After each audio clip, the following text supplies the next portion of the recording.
Operation Gladio, NATO secret armies and the strategy of tension. Emerging from the literal ashes of World War II, a clandestine network was woven into the very fabric of Western Europe. A network so secret that its existence was categorically denied for decades, and whose exposed threads revealed a chilling paradox. The democratic states of NATO, in their zeal to prevent a communist takeover, had created and maintained hidden armies willing to manipulate terrorism and subvert their own nation's politics. This was Operation Gladio, the code name for the Italian branch of a much wider, coordinated project of stay-behind armies across Western Europe.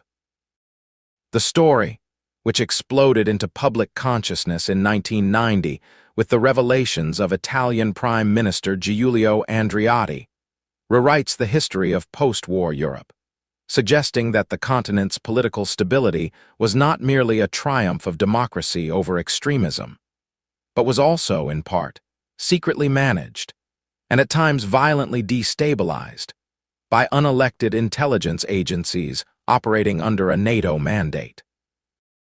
The declassified documents and judicial investigations, particularly in Italy and Belgium, paint a picture of a shadow structure that blurred the lines between defense and offense, between protecting democracy and perpetrating acts of terror to discredit political opponents and manipulate public opinion, a tactic that became known as the strategy of tension. The genesis of Gladio lies in the immediate post-war period. As the Iron Curtain descended, Western military planners, led by the British Special Operations Executive, SO, and later the American CIA, feared a conventional Soviet invasion or, more plausibly, an internal communist takeover via political subversion in fragile democracies like Italy and France. To prepare for this, they organized clandestine, stay-behind networks, cells of carefully vetted anti-communist civilians and military personnel, equipped with hidden arms caches, secure communications, and safe houses. Their official purpose was to form a resistance nucleus in the event of a Warsaw Pact occupation, similar to the World War II resistance movements. The networks were coordinated nationally by each country's intelligence service and internationally through a NATO committee with the benign-sounding name Allied Clandestine Committee, AC, and its precursor, the Clandestine Planning Committee, CPC. For decades, the existence of these armies was one of the West's most closely guarded secrets.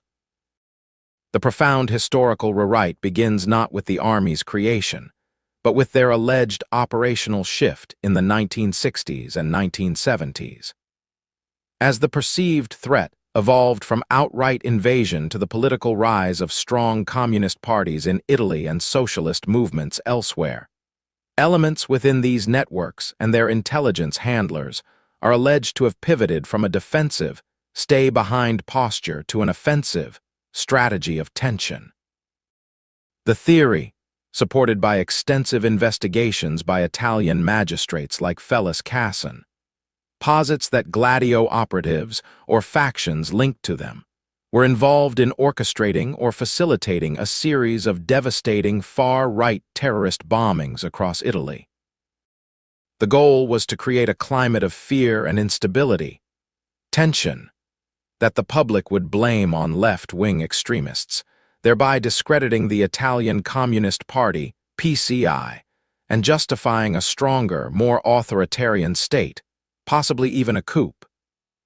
The canonical event in this narrative is the Piazza Fontana bombing in Milan on December 12, 1969, which killed 17 people and wounded 88.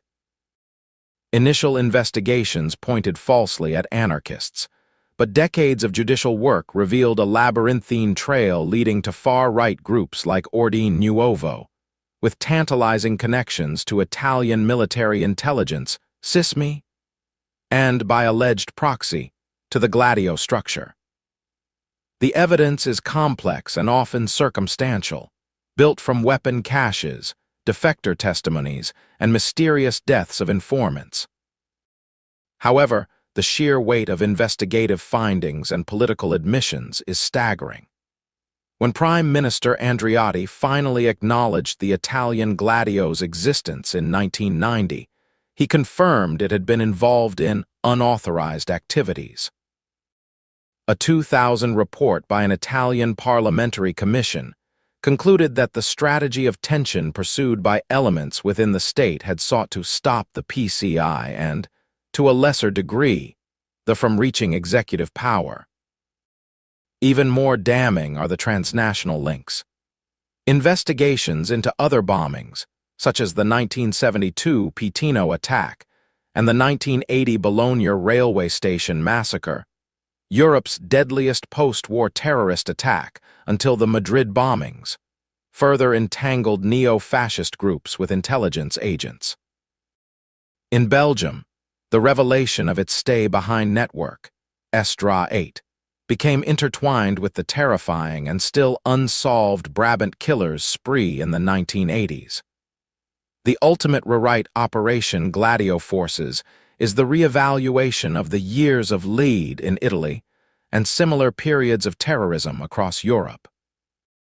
It suggests that what appeared as a chaotic battle between extremist fringe groups on the left and right was, in fact, a shadow war with a third, hidden actor, a state-sanctioned, NATO-tolerated apparatus that may have manipulated and exacerbated the violence to steer political outcomes. This does not absolve the terrorists who planted the bombs, but it fundamentally recontextualizes them, suggesting they were at times assets or puppets in a larger, colder game. The operation reveals that the defense of the democratic West was not always conducted by democratic means, and that the victory of liberal democracy in the Cold War may have been secured in part through a secret and profoundly illiberal bargain with the forces of chaos and fear. Classified pages are still burning. Want the pages we saved? Smash subscribe, unlock the entire forbidden archive, and watch the cover-ups crumble before they are resealed. The next revelation is already overdue.